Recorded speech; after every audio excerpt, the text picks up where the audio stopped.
இது வந்து எங்க வச்சினாலும் வரும், மண்ணில் வச்சாலும் வரும், தண்ணியில் வச்சாலும். கொஞ்சம் பிடிங்கிட்டாங்க, கொஞ்சம் எடுத்துக்க தரலாமா உனக்கு? இதுல வந்து மண்ணில் வச்ச செடி கீழே இருக்குது. இது வந்து சும்மா நம்ம பிடிச்சி செடி வேணுங்கிறக்கா நான் பிடிச்சி வச்சிருக்கிறேன், புரியுதா?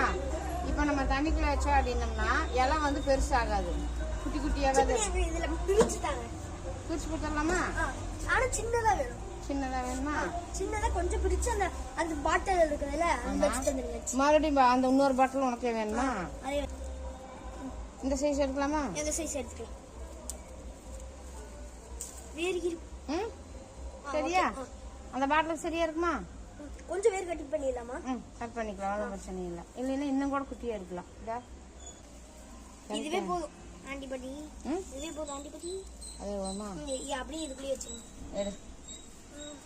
மீன் தண்ணி தானே? மீன் தண்ணி தண்ணிக்குதா? இல்ல, இதே தண்ணி ரொம்ப நாளா மாத்தாதனால அந்த ஸ்மெல் அடிக்குது. கரெக்டா? இப்ப நம்ம குட்டி குட்டியா வேணும்னாலும் இங்க சின்ன சைடு இருக்குதுல்ல, இது இருக்குதுல்ல, இது இப்ப இந்த பாட்டில் இருக்குதுன்னு வைங்களேன், நீங்க எப்படி இது ஃபுல்லா நிரப்பி வச்சிருக்கீங்க அதே மாதிரி அந்த பாட்டில் ஃபுல்லா நிரப்பி வைக்கிற மாதிரி செடி இந்த மாதிரி வச்சுக்கலாம். ஒண்ணும் எல்லாம் கொண்டே ஃபில் பண்ணிக்கலாம். இதெல்லாம் கொண்டே கழுவி தண்ணியில போட்டு கழுவிட்டு அதுக்கப்புறமா உள்ள ஊத்தி வச்சிரு. இந்த வேரெல்லாம் சுத்தமா கழுவிக்கோ.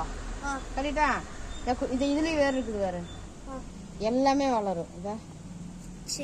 இதெல்லாம் ஒரு இண்டோர் பிளான்ட். சரியா? ஒன்னே ஒண்ணு தந்துருங்க, அவ்வளவுதான். இன்னொன்னு தந்துடலாமா? இன்னொன்னு இந்த இங்க இருந்து எடுத்துறாங்க.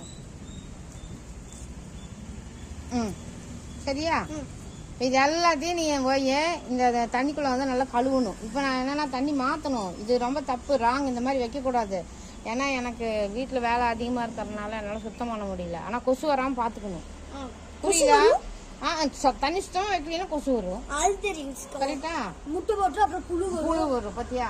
சின்ன பசங்களா தண்ணியில செடி வைக்கணும். கொசு வந்து முட்டை போட்டு அவங்கள கடிச்சிச்சுன்னா ரொம்ப மலேரியா, டெங்கு அந்த மாதிரி காய்ச்சல் வரும். அதனால தண்ணி கண்டிப்பா ஒரு வாரத்துக்கு ஒருக்கா மாத்திரணும். இருக்குறியா? ஆண் இருக்குதா? மண்ணில் வைக்கும்போது பார்த்தியா எவ்வளோ ஒரு இலை வருதுன்னு பார்த்தியா? எடுத்துக்கலாம். இதோ இப்படி எடுத்தோம்னா, இப்படி எடுத்து மறுபடியும் அதை ஒரு பாட்டிலில் போட்டோம்னா குட்டியாக இருக்கும்.